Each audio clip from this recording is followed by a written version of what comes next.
Allá en mi tierra, bordeando un monte, se extiende el campo de Acostañú. Llano florido que en su silencio recuerda aquella guerra guazú. Cruzan sus valles viejas trincheras llenas de gloria tradicional. Como el 70 se alzan las sombras de aquellos bravos del Paraguay.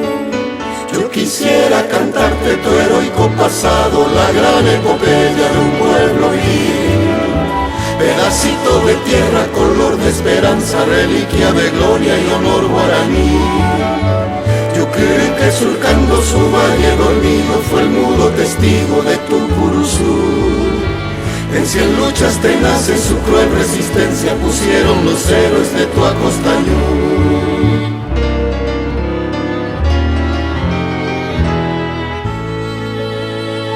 Pechos de acero y corazones escalonaron por el agua azul. Y hasta los niños su sangre joven dieron en aras de Acostañú. Niños ancianos todos cayeron al juramento de antes morir. Solo una cosa quedó en su puesto, la raza heroica del guaraní.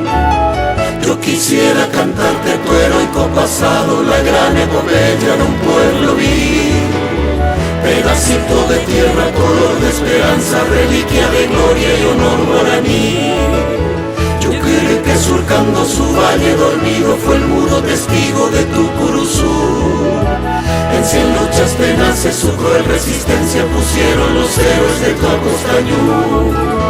Yo quisiera cantarte tu heroico pasado, la gran epopeya de un pueblo vil. Pedacito de tierra, color de esperanza, reliquia de gloria y honor guaraní. Yo creo que surcando su valle dormido fue el mudo testigo de tu Curuzú. En 100 luchas tenaces su cruel resistencia pusieron los héroes de tu